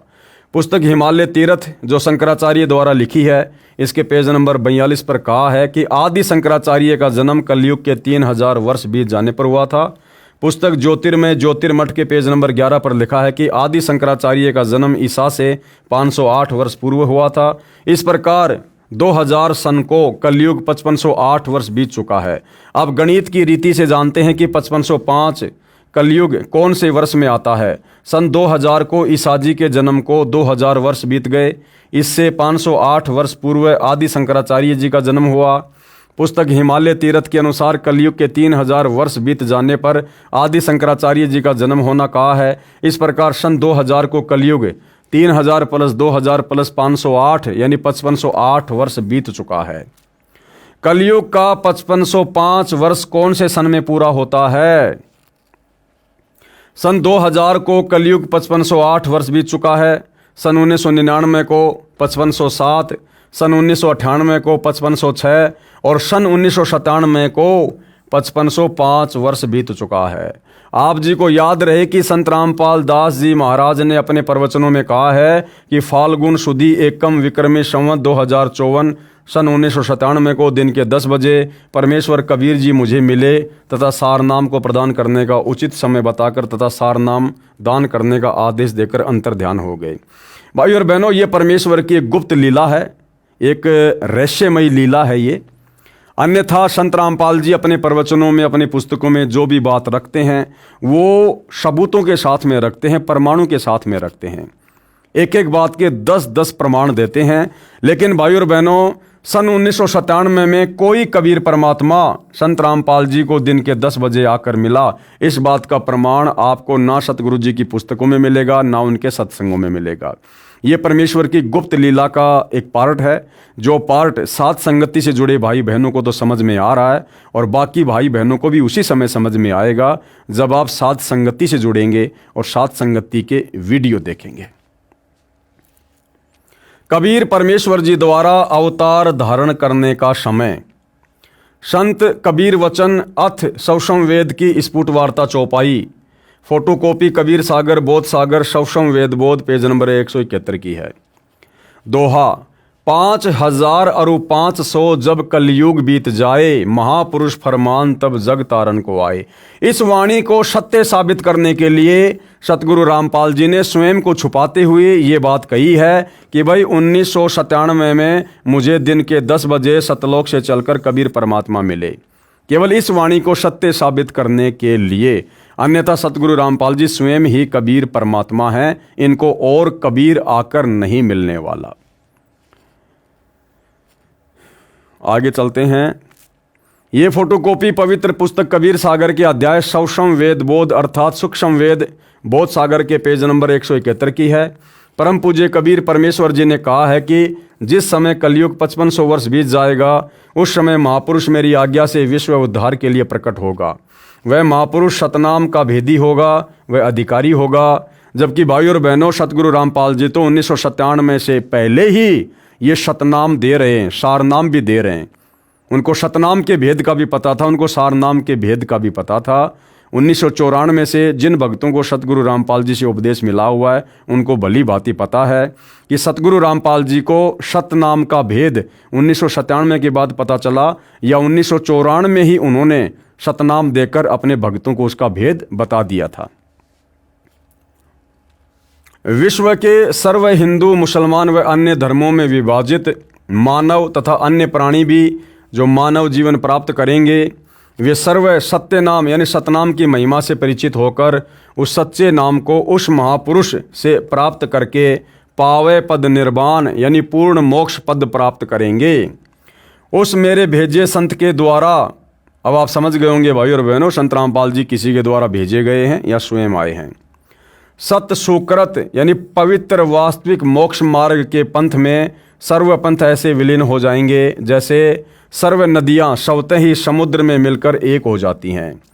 यानी 1997 में फिर आगे चलकर जैसे जैसे संत रामपाल जी का मार्ग आगे बढ़ेगा तो एक समय फिर ऐसा आएगा, इस ज्ञान को समझकर इस दुनिया के जितने भी पंथ हैं जो अनेक धर्मों में हैं, अनेक संप्रदायों में है, बहुत सारे नकली धर्मगुरु बने बैठे हैं, वो सारे के सारे और उनके अनुयायी इस प्रकार से सतगुरु रामपाल जी के यथार्थ 13वें कबीर पंथ में आकर मिल जाएंगे, जिस प्रकार छोटी छोटी नदियां अंत में समुद्र में जाके विलीन हो जाती हैं।